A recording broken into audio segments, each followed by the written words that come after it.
축복합니다. 우리 오늘 말씀 보겠습니다. 우리 신명기 19장 1절에서 13절 말씀입니다. 신명기 19장 1절에서 13절입니다.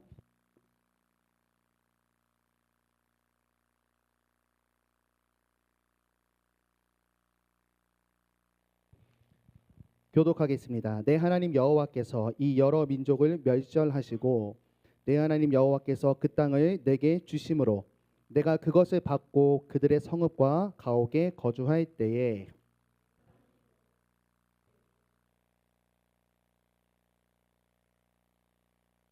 내 하나님 여호와께서 내게 기업으로 주시는 땅 전체를 세 구역으로 나누어 길을 닫고 모든 살인자를 그 성읍으로 도피하게 하라.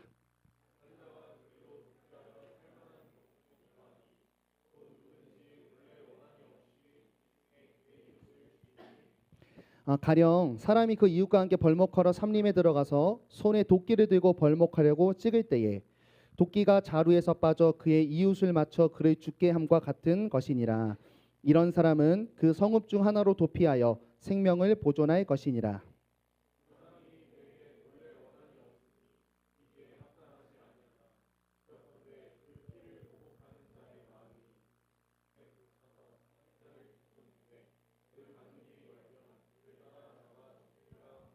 그러므로 내가 내게 명령하기를 새 성읍을 너를 위하여 구별하라 하노라.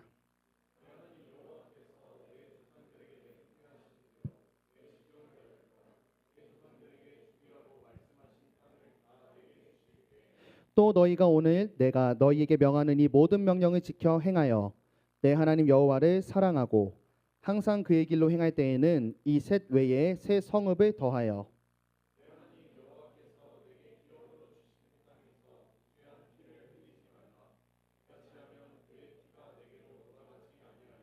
그러나 만일 어떤 사람이 그의 이웃을 미워하여 엎드려 그를 기다리다가 일어나 상처를 입혀 죽게 하고 이 한 성읍으로 도피하면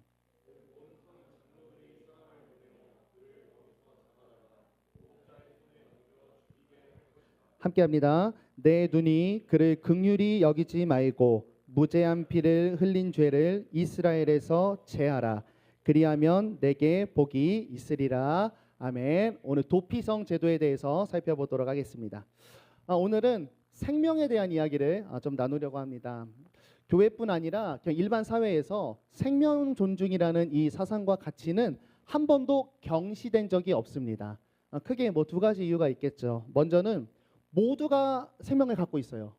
생명을 해야 하는 저 사람도 또 생명을 소중히 여기는 나도 모두가 생명을 다 갖고 있기 때문에 우리가 모두 같이 갖고 있는 걸 존중해라. 이의가 없습니다. 또 두 번째 이 생명 존중 사상을 우리가 가져가는 이유는 세상에 어떤 것도 이 생명에 비하는 가치가 없기 때문이죠. 내가 아무리 좋은 것을 갖고 있어도 생명을 잃으면 끝입니다. 그래서 이 생명 존중 사상은 교회가 아닌 일반 사회적으로도 굉장히 무겁게 다루어지고 소중하게 여겨지는 가치인데요. 근데 그럼에도 불구하고 우리가 살인 사건을 자주 마주합니다. 먼저는 물리적 살인이죠. 묻지마 살인, 청부 살인, 복수 혹은 자살하는 것까지 여러 가지 살인의 모습을 우리가 뉴스를 통해 맞이합니다. 또 사회적, 관계적 살인도 있죠. 누명을 씌워서 죄인을 만들다거나 아니면 한 사람을 왕따시켜서 사회에서 매장을 시킨다거나 아니면 한 사람에게 욕을 해서 그 사람의 원래 존재의 가치를 다른 걸로 바꿔버리거나 이런 식의 사회적인 살인도 일어나고 있습니다. 그런데 생명이 소중한데 살인을 하고 있는 이 인류의 상태를 한 발짝만 떨어져서 거대한 관점에서 보면 마치 무슨 모양이냐면요. 인간이 스스로 자멸하고 있는 모습입니다. 오늘 신명기를 보고 있는데요. 이제 가나안 땅을 코앞에 두고 있어요. 그래서 신명기는 뭐를 하는 거라고 계속 설명했냐면 이제 가나안 땅에 들어가서 거기 있는 친구들을 몰아내고 하나님의 나라라는 세상 속에 아주 독특한 나라를 만들 건데 그 나라에서 만들어내고 보여줘야 될 하나님의 성품과 뜻을 알아보고 있는 중이에요. 저희가 오늘은 이 공동체 규율을 다루는 이 긴 파트 중에 한 장면 살인 사건을 다루는 장면에 대해서 한번 살펴보도록 하겠습니다. 흔히 도피성 제도라고도 하는데요. 말씀을 통해서 우리 그리스도인은 생명을 향해서 어떤 관점을 가져야 되는지, 그래서 지금 세상이 죄로 본인들 모두 생명이 소중한 거 알지만 서로 물어뜯고 자멸해가는 이 세상 속에서 우리 귀한 크리스천들 여러분들을 통해서 생명이 피어날 수 있기를 예수님의 이름으로 축복합니다.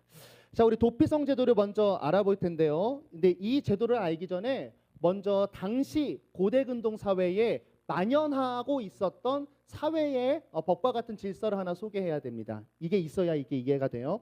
바로 피해 복수 제도라는 게 있어요. 예를 들어 이런 겁니다. 제가 죽었어요, 누군가에 의해서. 근데 나는 손해를 당했는데 죽었으니까 얘한테 갚아줄 수가 없죠. 내 엄마나 동생이나 여자친구, 아내나 아니면 그림이가 그 사람을 죽여주는 제도입니다. 그래서 가족이나 부족이 피를 대신 갚아주는 것을 피해 복수라고 해요. 근데 이 법은 왜 생겼냐면 당시는 족장 사회, 또 씨족 사회, 부족 사회 중심이었기 때문에 정치 행정 국가가 아니었어요. 다시 얘기하면 공권력이 없습니다.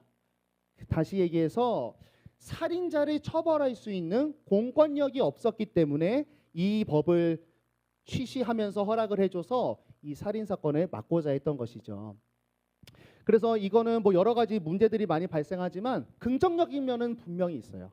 뭐냐면 생명은 생명으로밖에 갚을 수 없다. 그래서 어느 누구도 생명을 가볍게 다루지 못하게 하는 긍정적인 면이 있습니다.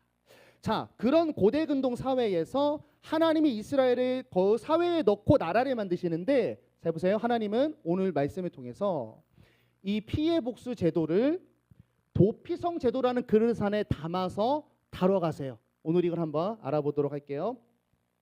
자, 이런 내용입니다. 자, 너희가 이제 가나안 땅에 들어가면 땅을 세 구역으로 나누고 길을 닦아서 모든 살인자를 그 성읍으로 도피하게 하라 나와 있어요. 땅을 3등분해서 세 개를 세우라는 이유는 뭐냐면, 내가 저기 제주도에서 만약에 이 사건이 일어났어요. 그런데 이게 무슨 백두산에 도피성이 있다면 가다가 맞아 죽겠죠. 그러니까 모든 살인자가 쉽게 피할 수 있도록 위에 중간 아래에 딱 놓고 길을 닦아 놓으래요. 잘 갈 수 있도록 해라라는 거죠. 마음에 안 들죠 벌써? 살인자를 도피시키기 위해서 성을 지어놓고 길을 닦아 놓으라니 우리로서는 전혀 이해할 수가 없습니다. 한번 천천히 가볼게요. 자, 그 이유는 이거였어요. 도피성에 대한 신명기는 율법을 다시 말하는 시간이니까 처음에 생겼던 이제 민수기를 보면, 이는 너희가 복수할 자에게서 도피하는 성을 삼아 살인자가 회중 앞에 서서 판결을 받기까지 죽지 않게 하기 위함이니라. 도피성 제도는 이것 때문이었어요. 살인자를 안 죽게 하려고 하는 게 아니라 재판을 통해 이 범죄 사건 처리를 처벌하기 위해서 잠시 이 친구를 도피성에 도망가게 해라 이야기하는 거예요. 여러분, 맨투맨, 사람 대 사람 간에서 여러분 정당한 살인이 있을까요? 없습니다. 왜냐하면 어느 누구도 생명을 쥐고 흔들 수 있는 권리가 없어요. 우리는 생명을 관장할 수 없습니다. 왜냐하면 내 생명도 내게 아니고 받은 거잖아요. 그죠? 의지로 생명을 만들어 태어난 사람이 없습니다. 인간은 생명을 쥐고 흔들 권리가 없어요. 존재론적으로. 자, 그래서 이 도피성은 왜 났냐면 이런 이야기입니다. 다시 말하면 복수심으로 또 다른 살인 사건이 생기거나 또 다른 살인자가 발생하지 않도록 위해서 이걸 만든 거예요. 그 대신 너희는 어떻게 이걸 처벌해야 되냐면, 너가 살인자가 되어서 이걸 처벌하지 말고 재판, 공의의 단계를 거쳐라. 오늘 말씀하시는 거예요. 살인하지 말고 공의가 이 땅에 집행되기를 바라는 마음에서 도피성 제도를 마련하셨습니다. 그래서 이 제도는 아주 엄밀한 의미에서 살인자를 보호하기 위한 법이 아니라 복수하려고 쫓아가는 사람을 보호하기 위한 법이에요. 그가 죄짓지 않도록 해서 그가 생명을 유지할 수 있게 하려고 하는 그런 법칙이죠.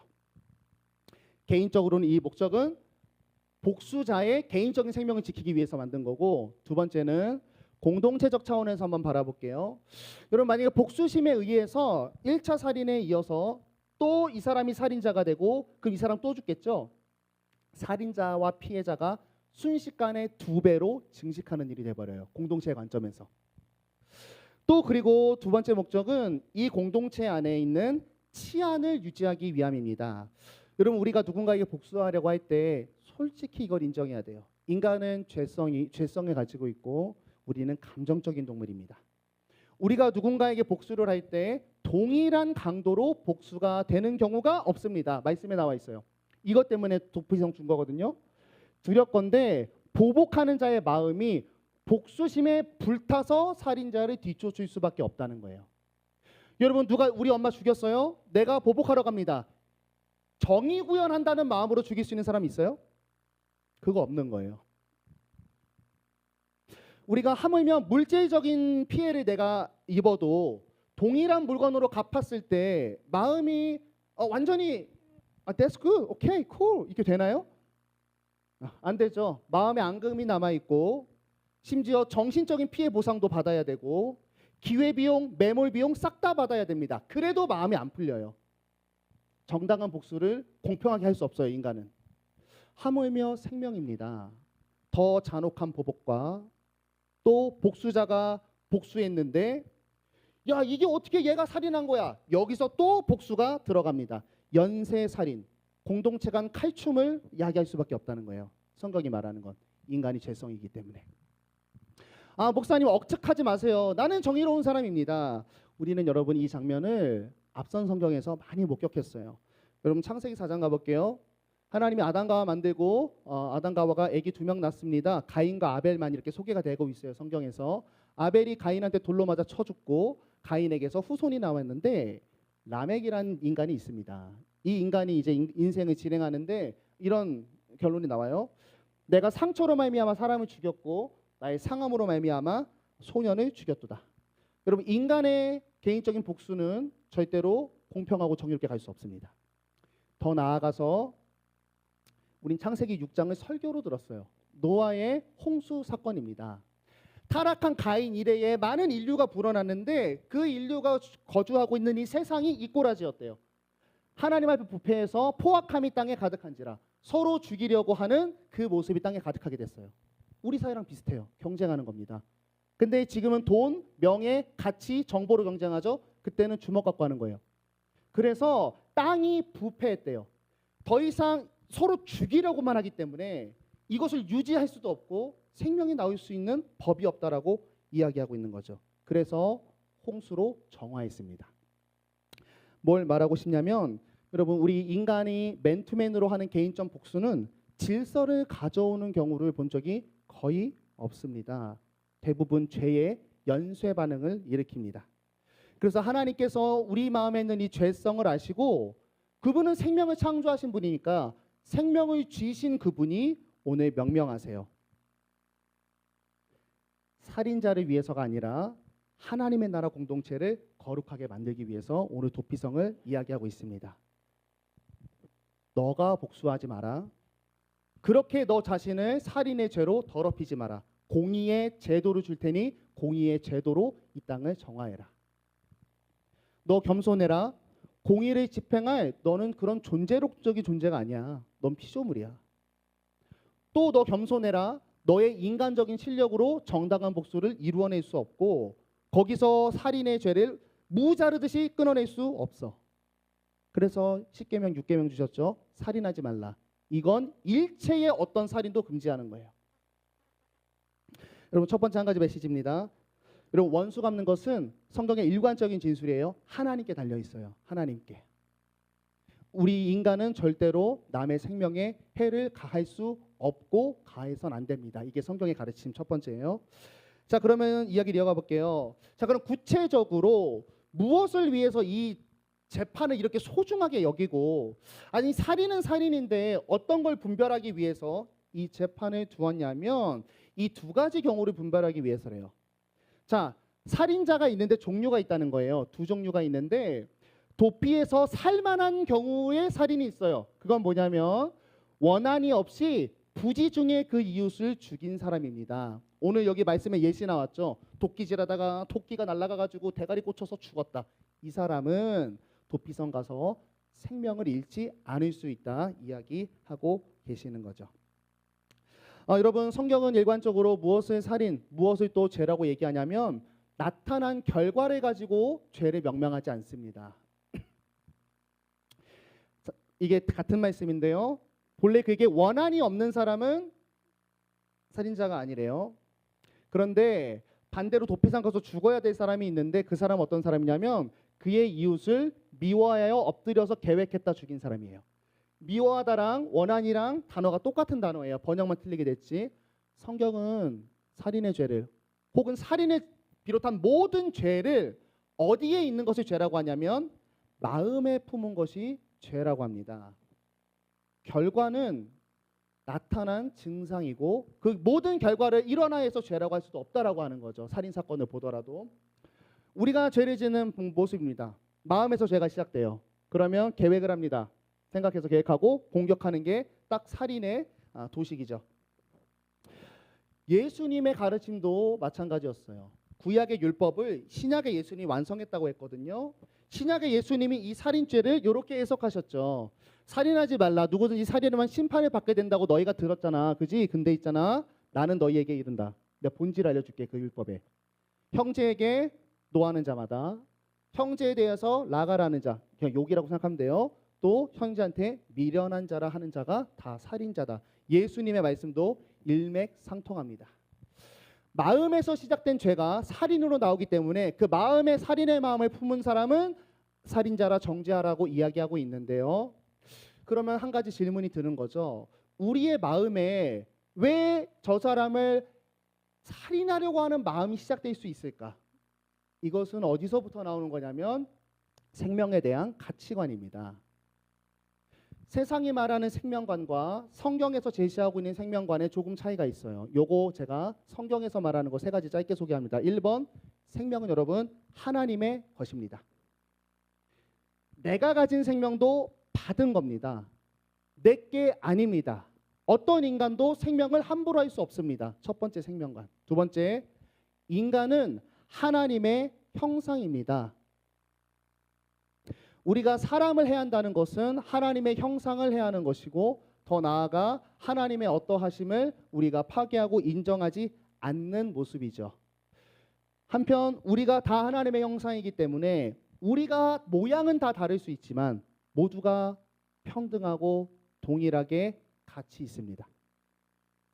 세 번째, 여러분 인간은 한 공동체입니다. 태초의 인류로부터 인류가 뻗어 나갔어요. 우리는 옆에 있는 사람 나랑 너무 안 닮았지만 우리는 하나님의 형상을 가진 한 창조주 한 아버지를 가진 공동체입니다.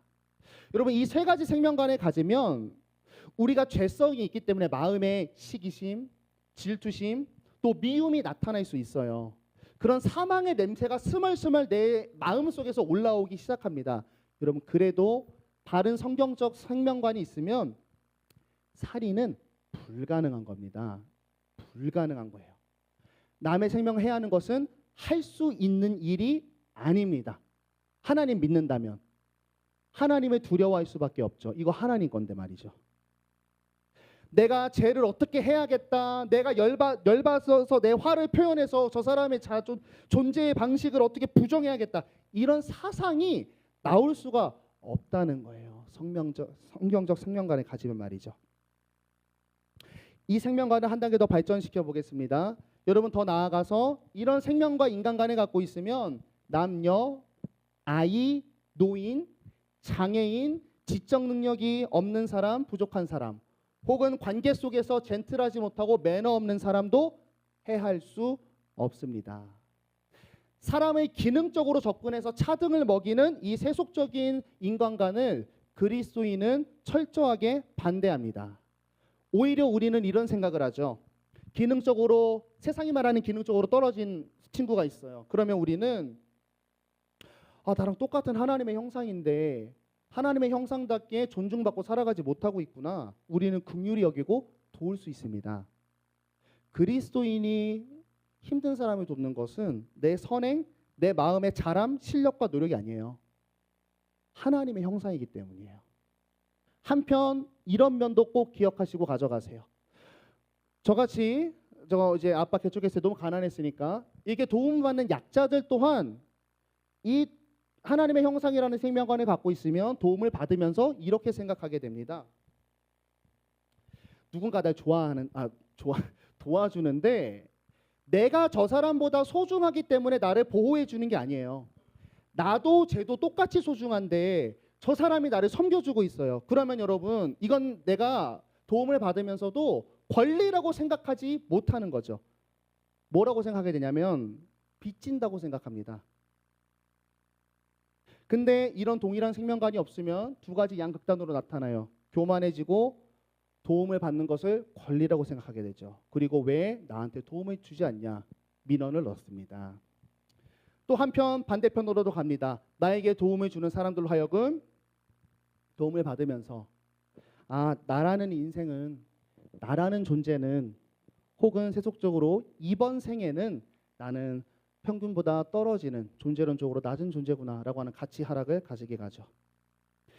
여러분 도피성의 제도에 담긴 살인의 기준을 소개합니다. 그 마음입니다.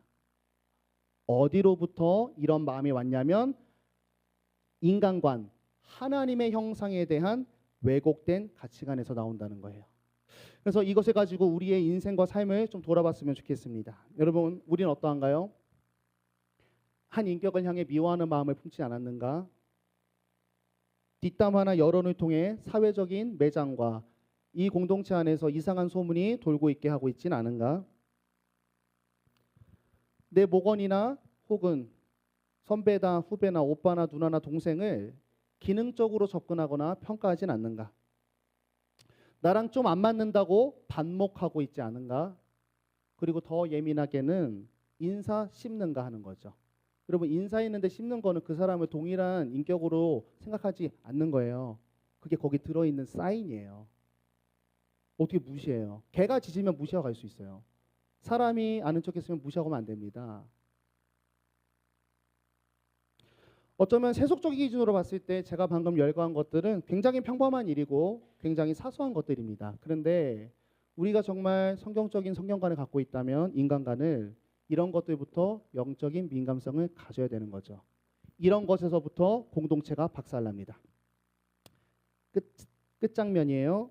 도피성에 의한 지금은 보호하는 자들의 이야기를 했어요. 부지 중에 마음에 죄가 없는데 부지 중에 그런 결과가 나온 사람들 도피해서 성에서 살 수 있다. 자 그러면 도피성에 들어갔지만 다시 끌려와서 죽임을 받아야 되는 사람이 있어요. 우리 아까 살폈던 내용인데요.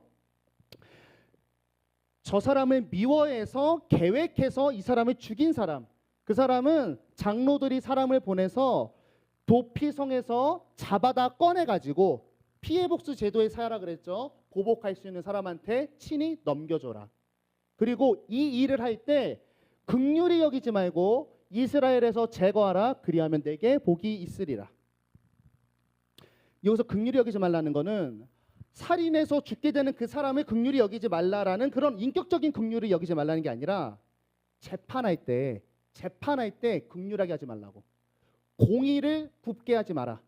재판을 굽게 하지 마라. 돈으로 매수해서 살인 형량 낮추지 마라. 도피성에 집어내놓고 돈으로 속전으로 꺼내오지 마라. 이런 뜻입니다. 그러면 뭐가 있다 그러냐면 복이 있대요. 살인자를 죽이면 복이 있대요. 이거는 어떻게 해석해야 되냐면 공동체적 관점에서 해석해야 돼요.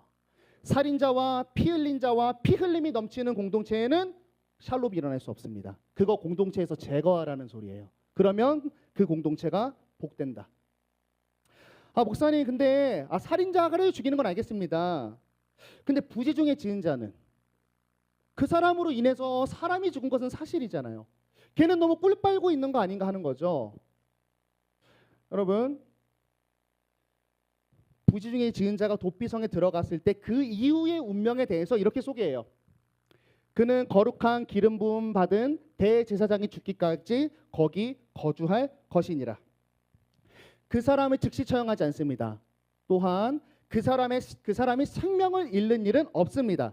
그러나 사회적 격리, 완전한 자유를 누릴 순 없습니다. 살인한 그 사건 자체가 온전한 살인이 아니었던 것처럼 이 사람에 대한 처벌도 생명을 해야 하는 것이진 아니지만, 생명이 죽는 죽음은 아니지만 사회적인 죽음입니다. 이 거룩한 공동체에서 생명을 죽였고 피로 땅을 물들였으며 공동체의 질서를 깨뜨리기 때문에 사회 공동체로부터 완전한 격리를 시켜서 이 공동체 안에 사망의 그늘이 없게 하시는 하나님의 공의의 법이죠. 여러분, 하나님의 사랑과 공의의 측면을 같이 우리가 이해하면서 오늘 말씀을 마무리하려고 합니다. 여러분, 하나님은 사랑인데요, 하나님은 흔들리지 않는 공의입니다. 긍휼이 없어요. 흔들리지 않는 공의입니다. 피 흘림은 피 흘림으로 갚습니다. 부지 중에 지었다고 해서 넘어갈 수 없습니다. 우리가 죄인이고 죽을 위기인데 긍휼과 사랑으로 우리의 죄 없던 것으로 하지 않으십니다. 하나님은 공의입니다. 그 자체입니다. 타협하지 않는 공의예요. 왜냐하면 잘 보세요. 하나님이 공의가 아니시라면 오늘 이 도피성의 내용을 우리가 함께 제가 설명한 것과 같이 죄된 이 땅에서 여러분 생명이 유지될 수 없습니다. 흔들리지 않는 공의가 없으면. 한편 하나님의 이 차가운 공의를 이렇게 긍정적으로도 바라볼 수 있죠. 여러분, 우리가 하나님을 믿을 수 있고 하나님께 의지할 수 있고 나의 억울함을 토로할 수 있는 이유는 하나님이 흔들리지 않는 공의라서 그래요. 하나님이 더 사랑하는 사람한테 특혜를 주고 더 사랑하는 사람의 죄를 봐주고 하나님이 자기 감정에 흔들려서 공의를 제대로 실천하지 않는다면 전 하나님 안 믿을 거예요. 왜 믿어요? 왜 믿어? 세상하고 똑같은데. 하나님은 흔들리지 않는 공의입니다. 하나님의 공의는요, 그래서 이 땅에서 사망을 걷어내고 공동체의 생명을 위해 하시는 하나님의 공의입니다. 그런데 우리가 죄로 인해서 이 영적인 무지함이 왔다 그래요. 하나님이 존재를 알 수 없고 하나님이 자신을 설명해도 이해를 잘 못하고 자꾸 죄된 모습으로 반격하는 경향이 있는데, 하나님의 공의와 사랑이 같이 있다 그러면 우리는 항상 왜곡된 시선을 가지고 불만을 표합니다. 하나님의 사랑에 먼저 반발하죠. 아니, 부지 중에 지은 죄도, 부지 중에 지은 살인도 살인인데 왜 살려주세요? 제가 이렇게 물어볼게요. 여러분이 만약에 부지 중에 살인한 자라면 그런 말 할 건가요? 눈물로 찬양할걸요. 반대해 볼게요. 하나님의 공의에 반발하죠. 그래도 그렇지 하나님이 사랑이시고 생명을 창조했는데 어떻게 살인자를 죽이세요? 당신이 피해자의 가족이라고 생각해 보세요. 공의의 하나님께 감사할 겁니다. 여러분, 사랑과 공의가 공존하지 않으면 두 가지 중에 하나예요. 내 죄로 인해 처형당하거나 죄된 세상에서 타살당합니다. 공의가 없으면 죽음이 오고 사랑이 없으면 생명이 나올 수가 없어요. 하나님은 공의와 사랑입니다. 마지막, 이 도피성에 담긴 아주 비밀스러운 메시지가 하나 숨겨져 있습니다. 그것은 대제사장이 죽기까지 부지 중에 살인한 자가 거주하다가 대제사장이 죽으면 다시 사회 속으로 들어갈 수 있는 법이에요. 여러분, 대제사장은 어떤 직분이냐면 이 하나님과 언약을 맺은 이 왕국이죠. 이스라엘 사람들과 하나님이 왕이 되시는 이 왕국에서 대제사장은 백성들을 대표해서 백성들이 하나님께 다가가기에 올바르지 못한 모습이기 때문에 가운데서 대제사장이 서서 이들의 죄를 대신 책임집니다. 제사를 드려서 속죄를 시켜요. 그래서 이들을 하나님께 다가갈 수 있게 하는 직분이에요. 자, 대제사장은 이 회중의 죄를 가지고 책임을 지며 하나님과 연결하는 존재입니다. 그래서 부지 중에 죄를 지은 자의 운명 역시 대제사장에게 달려 있는 거예요. 그런데 대제사장이 죽게 되면 시대적으로 언약적으로 전환이 됩니다. 민족의 대표자가 바뀌기 때문에 그 대제사장이 쥐고 있던 이 중간의 생명이 다시 해방되게 되는 거죠. 법적 상태가 새 국면으로 전환이 돼요. 자, 이건 많이 중요하지 않아. 나중에 더 설명해야 되는데 지금 중요하지 않아. 중요한 건 이 그림이 신약의 예수 그리스도께서 하신 십자가로 연결됩니다. 도피성의 제도의 사랑과 공의는 십자가로 완성이 된다는 거예요. 잘 보세요. 구약의 대제사장 제도가 하나님께서 보낸 큰 대제사장이신 예수 그리스도가 오심으로 이 제사장 제도가 새로운 제사장 제도로 새로운 국면에 맞이했어요. 우리의 중보자는 그리스도 한 분이십니다. 그런데 그 예수 그리스도께서 죄로 죽어야 할 우리를 하나님의 공의 앞에 딱 서서 하나님의 공의를 만족시킴으로 우리를 해방시킵니다. 그것은 그분이 우리의 죄를 다 전가하셔서 죽으시는 거예요. 그래서 큰 대제사장이신 예수님께서 죽으심으로 죄로 처벌될 수밖에 없었던 우리가 free, 대제사장의 죽음으로 우리가 자유를 누리게 됐습니다. 이 그림이 도피성에서 신약으로 연결되는 그림이에요.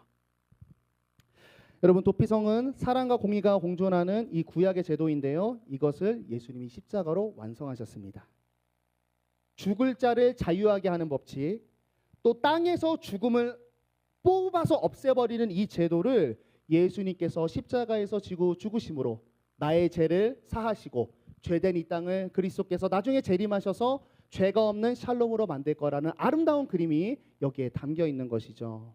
그럼 말씀을 마칩니다. 도피성 이야기는요, 우리가 오늘 성찬으로도 함께 참여했지만 우리가 성찬으로 참여한 이 십자가의 은혜를 더욱더 깊게 이해하게 도와줍니다.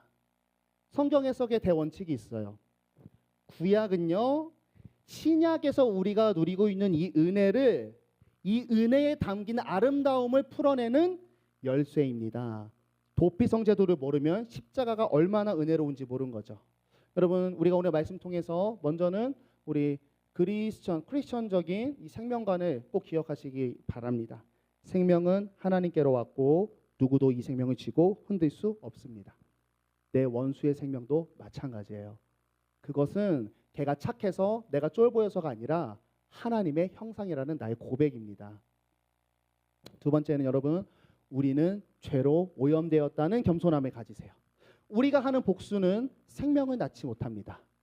우리가 하는 복수는 이 사회를 또 사망의 냄새로 물들일 뿐입니다. 그리고 저도 어렸을 때 많이 복수를 해봤지만 복수했을 때 내 마음이 깨끗하게 회복되는가? 결코 그렇지 않습니다. 복수를 하면 할수록 내 마음은 다른 죄로 물들어갑니다. 여러분도 해보셔서 알죠? 세 번째, 그래서 우리는 하나님, 창조주 하나님의 공의와 사랑만이 죄로 묻은 이 땅의 소망입니다. 살인자를 처벌하는 공의를 위해서 세상이, 지금 이스라엘 나라가 생명이 피어났죠. 또 죄인을 잠시 보호하는 사랑으로 인해서 부지중에 죄 지은 개인이 생명의 소망을 가지고 있습니다. 그리고 우리가 이제 앞으로 세상 속에서 많은 사회관계를 하고 살아갈 때 이 하나님의 공의와 사랑에 담긴 이 생명을 기억할 수 있기를 바랍니다. 여러분, 하나님은 공의세요. 우리를 향해서도 공의이고 그냥 공의 그 자체입니다. 어느 정도인지 이렇게 설명할게요. 하나님이 죄된 우리를 살리려고 했어요. 마음대로 하면 되죠. 하나님한테 죄 지은 건데. 근데 하나님이 공의예요. 그래서 우리를 살리기 위해 그 아들을 죽이셨습니다. 하나님이 이 정도로 공의입니다. 그러니 그리스도인이 이 사랑을 받고 이 공의를 해결하기 위해서 아들을 죽이시기까지 하신 하나님의 은혜를 알고 있는데 우리가 어떤 생명을 함부로 한다는 거 십자가 안 믿는 거예요. 차별하는 거, 기능적으로 저 사람을 낮게 보는 거, 외모지상주의 사회니까 저 사람 못생겼다고 안 놀아주는 거.